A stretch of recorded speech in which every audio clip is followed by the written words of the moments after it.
Saludos, buenas tardes, amigos que siempre nos siguen a través de su programa, La Gran Butaca de Moca, Butaca 3. Estamos contentos de llegar a su hogar, esperando que nuestro tiempo por aquí, nuestra presencia y las cosas que tenemos programado presentarles en esta tarde les sirva a ustedes, les sea de agrado. Butaca 3 es la Gran Butaca de Moca. Debe ser un rincón cultural en nuestro pueblo. Un rincón cultural que abarque lo histórico, lo social, lo político, lo religioso, lo intelectual, lo literario y todo aquello que tiene que ver con la transformación del hombre. Que sea una ayuda idónea para el cambio de mentalidad del ser humano, que siempre lo necesitamos. El hombre transita por un camino que debe ser progresivo, de avance, no hacia atrás. En esta tarde nos acompañan dos personalidades. Aquí tenemos a Bruno Rosario Candelier, el escritor que está al frente de la Academia Dominicana de la Lengua, donde le vamos a bordear con algunas preguntas, y al amigo Winston Paulino.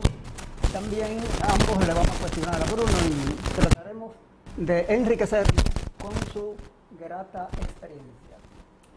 Quiero decirle que los conductores de este programa, tanto Mariano como Dorian, están ocupados en Santo Domingo en algunas actividades. Les deseamos a ellos éxito por allá, que Dios les cuide, y empezamos enseguida con nuestro conversatorio, porque una tarde, unos minutos, no daría para hablar sobre la historia de la literatura dominicana, sobre lo que es la poesía, la profundidad de ella.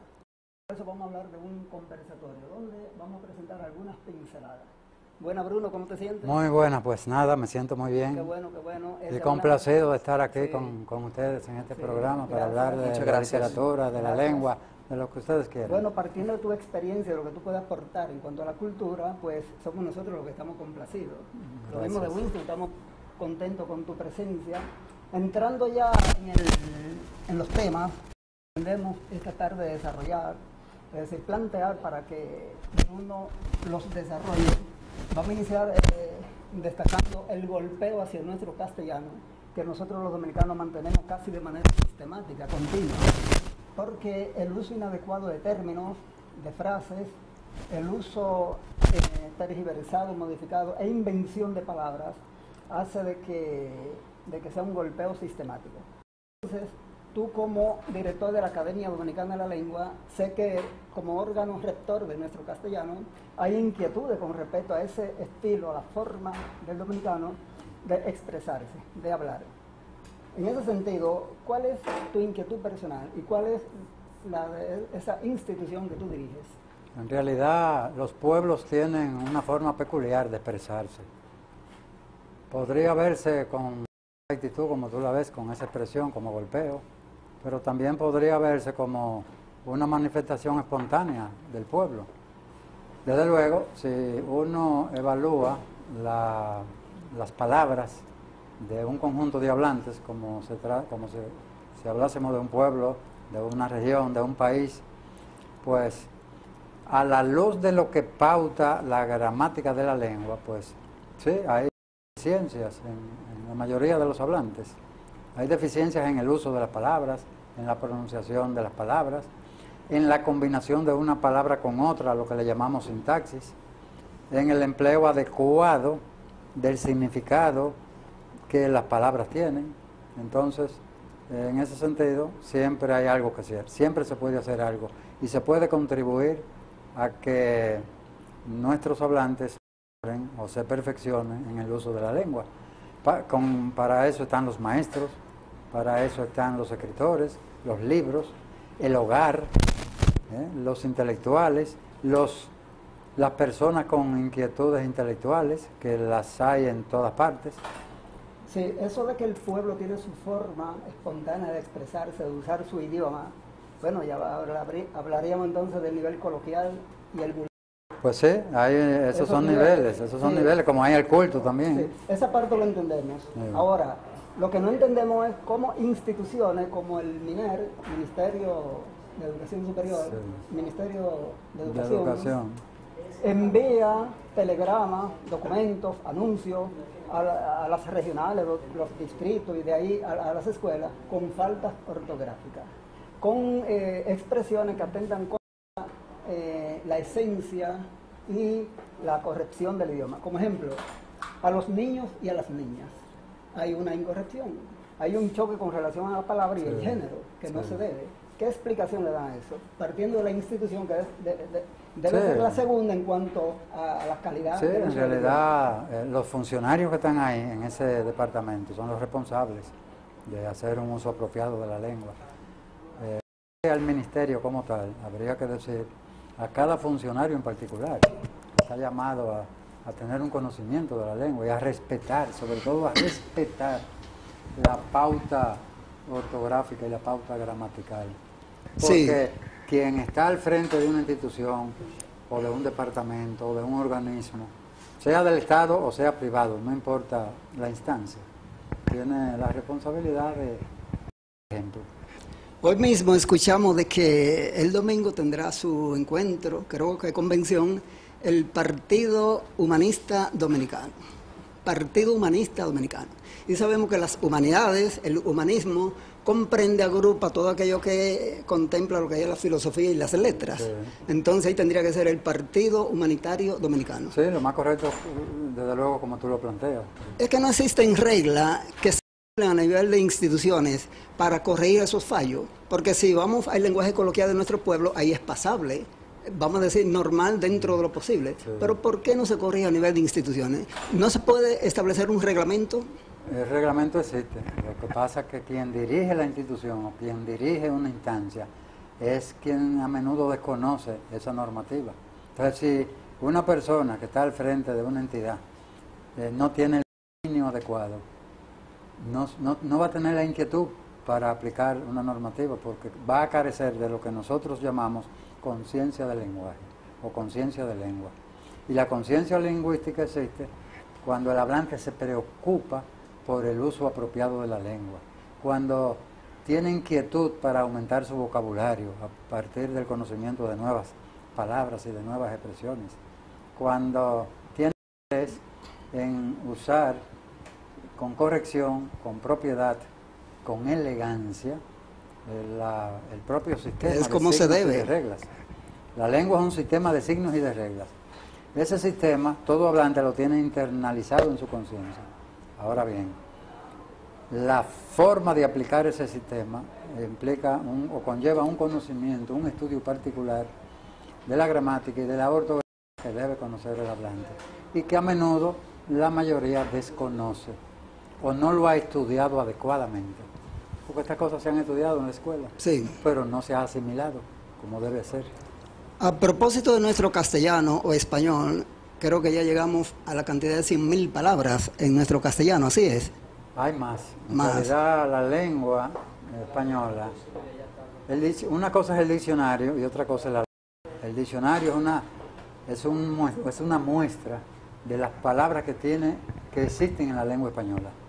Y aproximadamente hay unas 100.000 palabras que figuran en el diccionario mayor de la lengua española. Sí. Pero la base de datos de la Real Academia Española tiene registradas más de 600.000 formas de expresión de nuestro vocabulario. Qué bien, qué riqueza. Pero bien, nuestra lengua es muy rica. Sí, con relación a esas palabras, resulta que la Academia Dominicana de la Lengua, institución a la cual tú diriges, acaba de publicar, de presentar al público el diccionario del español dominicano. Correcto. Que creemos que llegan a unas 11.700 palabras, la de uso del dominicano. O sea, no estamos hablando de que sean 11.700 dominicanismos, sino palabras que emplea el dominicano. Ahora, algunas de ellas, o la mayoría, se distancia de la acepción real de la palabra. O sea, que están aquí con el uso que le da el dominicano. Este diccionario, ¿hasta dónde podrá ayudar en cuanto al crecimiento de nuestro español dominicano y su uso? En primer lugar, ayuda a que el dominicano tenga conciencia de su propio lenguaje. Un lenguaje que se diferencia del lenguaje que se usa en Colombia, en México, en Chile, en Argentina y en todos los demás países de la lengua española. Porque el nuestro es una variedad de ese gran conjunto que llamamos lengua española. Cada país tiene una variedad, es decir, aplica de acuerdo con su sensibilidad, de acuerdo con su naturaleza, una dimensión específica del idioma. Y el conjunto de esas variedades forma la totalidad de la lengua, que es muy rica la lengua española. Para permitirle el espacio a Winston, permíteme concluirme. Entonces, déjame agregar, sí, cómo no. Este diccionario vamos a mostrarlo. Constituye el más importante aporte lingüístico que la Academia Dominicana de la Lengua ha hecho a favor del pueblo dominicano. Es una manera de identificar nuestra esencia como pueblo, porque la palabra nos identifica. El lenguaje representa el más alto nivel en cuanto a lo que podría llamarse horizonte intelectual y el horizonte cultural de un pueblo. El lenguaje es la máxima representación de ese horizonte intelectual y cultural. Qué bueno, ahora que nombra la palabra lenguaje, sabemos que el lenguaje tiene que ver con el carácter de la persona, su desarrollo, su mentalidad, la forma como piensa, como actúa, en fin, como que forma parte del organigrama de eso que se llama el ser humano. A propósito de eso, Bruno, uno de sus libros, trata sobre la garra del estrés, que trata el lenguaje, miedo y control emocional. Este libro tiene un estudio profundo, sistemático, donde enlaza aquellos pormenores del ser humano con relación al aprendizaje del idioma y cómo el idioma impacta en el ser humano. ¿Qué te motivó, siendo tú crítico literario, escritor que va bordeando los temas literarios, escribir un libro sobre psicología y el lenguaje? Fue más bien una respuesta a preguntas, a consultas que me hacían muchas personas que estaban pasando por una etapa de, digamos, de tensión, de ansiedad, de angustia, de preocupaciones. Y entonces yo entendía que el lenguaje es un recurso, una vía para tener un control de sí mismo. La primera vía para un ser humano tener control de sí mismo, de sus emociones, de sus inquietudes, de su propio pensamiento, la lengua o su propio lenguaje. Entonces, desde el lenguaje, yo aporto en este libro una pauta y una práctica de asumir la propia lengua como vía o como mecanismo del propio conocimiento, para entonces tener una cabal respuesta ante el reto o ante la presión que ejerce constantemente sobre nosotros la misma sociedad. Qué bien, qué bien. Aprendemos que el lenguaje resulta entonces básico para eso que llama la formación, el desarrollo y ese crecimiento constante que debe acompañar al ser humano. Sí.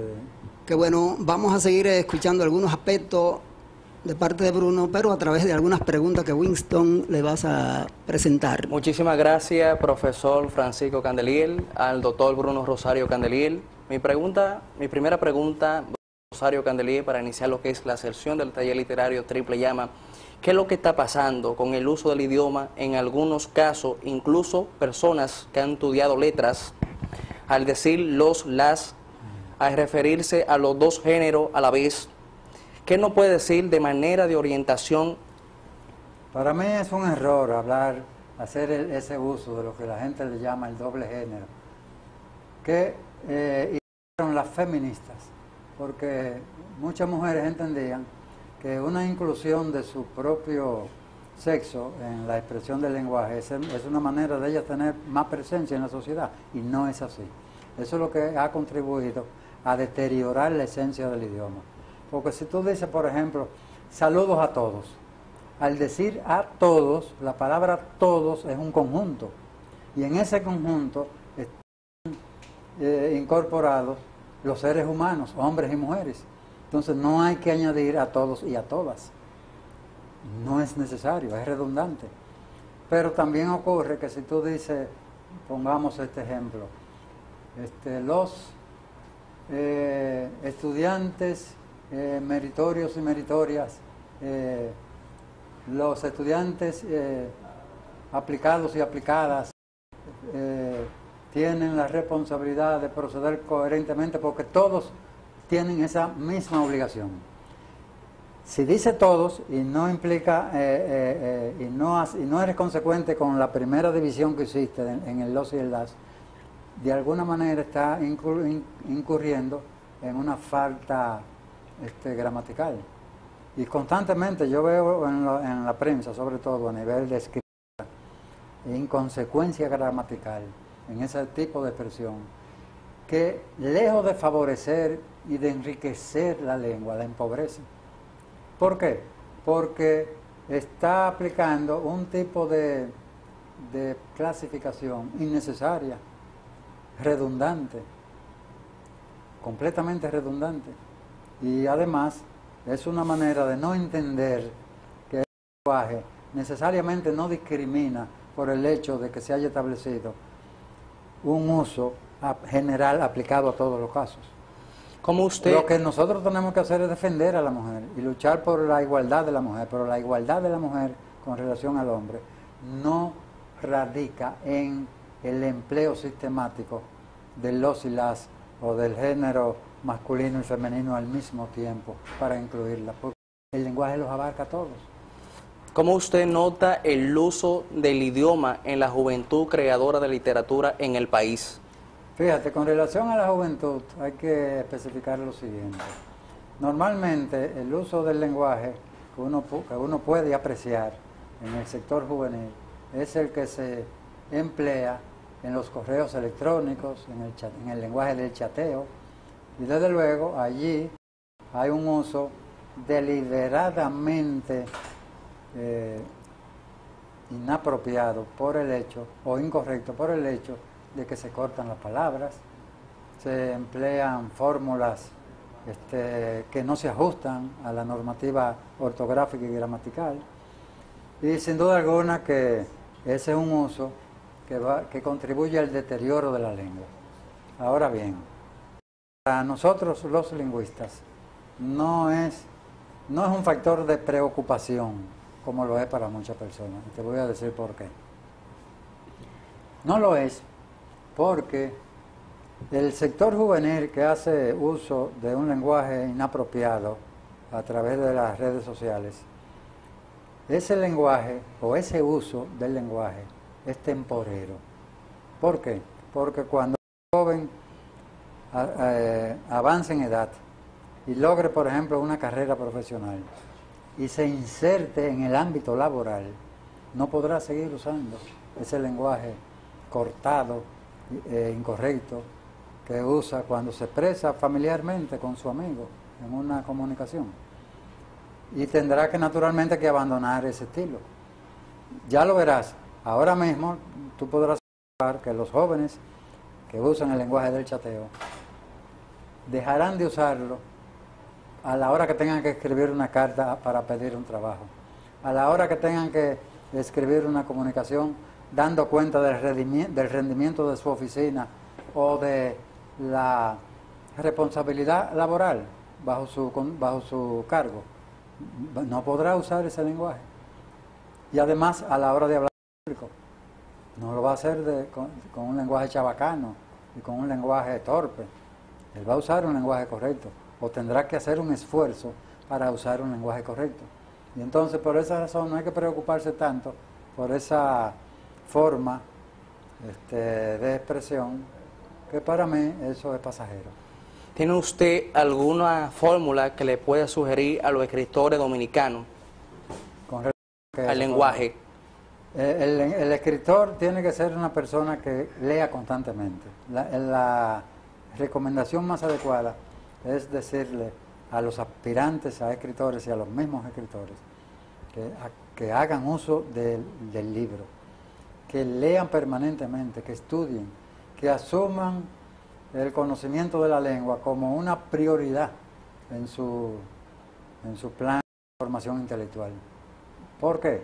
Porque la palabra es el instrumento del escritor. Y si la palabra es el instrumento del escritor, necesariamente tiene que hacer un uso ejemplar de la palabra. Y el escritor es el llamado a hacer ese uso ejemplar. ¿Por qué? Porque al escritor se toma como modelo.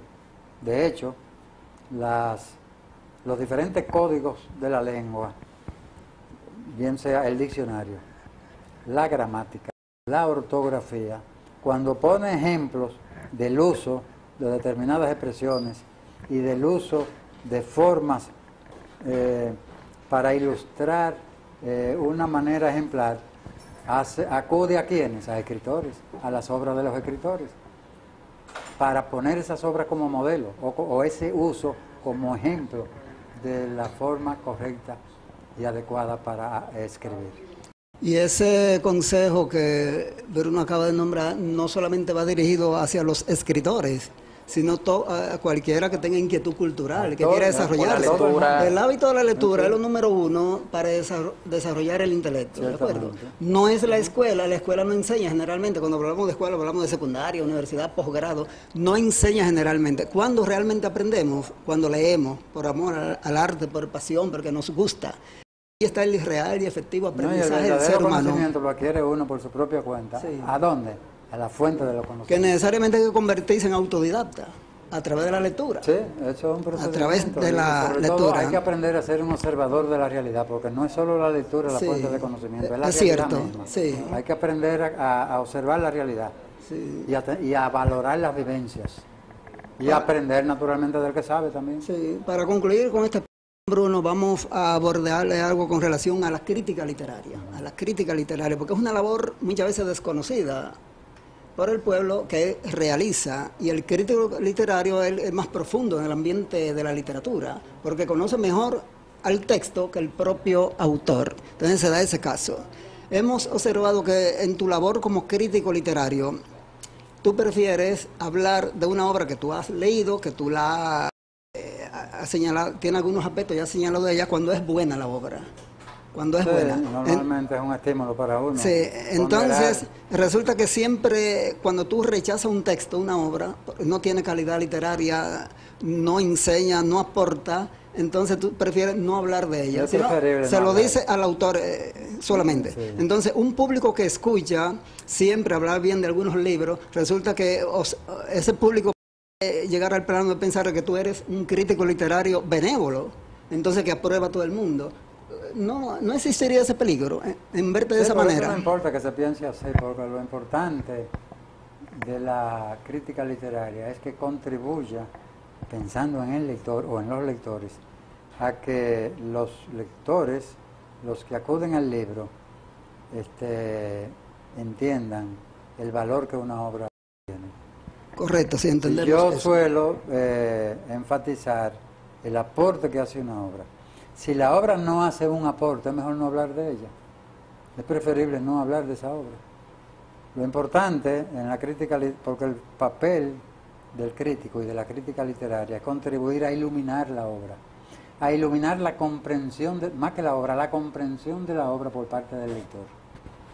De manera que si uno puede conseguir ese objetivo, pues ya se justifica el trabajo de la crítica literaria. Sí, entendemos. Vamos a concluir con una última pregunta tuya.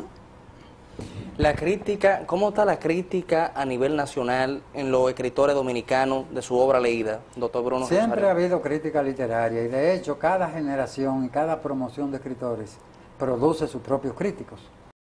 Ahora bien, en los últimos años la labor o el aporte de los críticos ha ido, digamos, disminuyendo. ¿Saben por qué? Porque hemos tenido una experiencia lamentable durante los últimos 10 años. Fue que desaparecieron los suplementos literarios.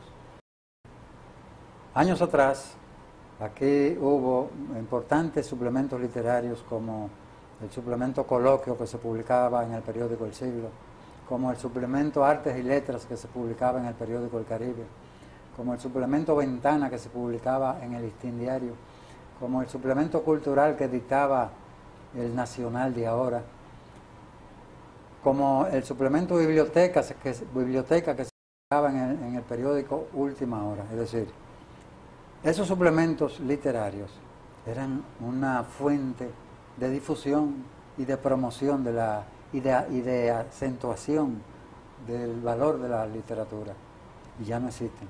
Entonces, en esos suplementos literarios escribían los críticos. No solamente aparecían cuentos y poemas, sino que también aparecían estudios y ensayos críticos. Y eso, como no existe esa fuente, como ya no hay dónde publicar, pues los críticos se han retraído y ha disminuido la actividad crítica en nuestro país.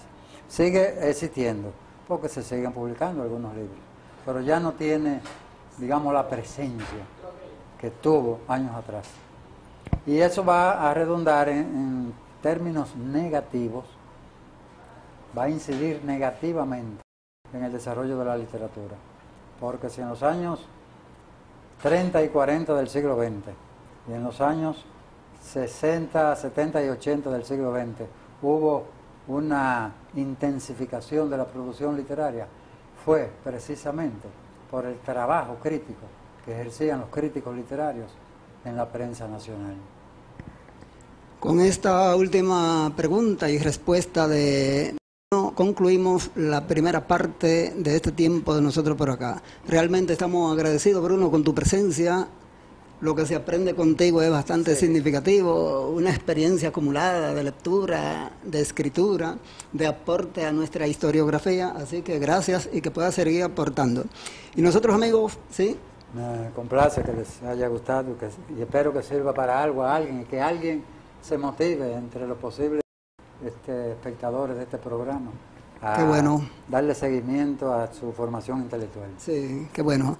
Así que agradecido y continuaremos con nuestra parte con relación a la historia de la literatura y nuestro castellano. Vamos ahora con algunos compromisos comerciales.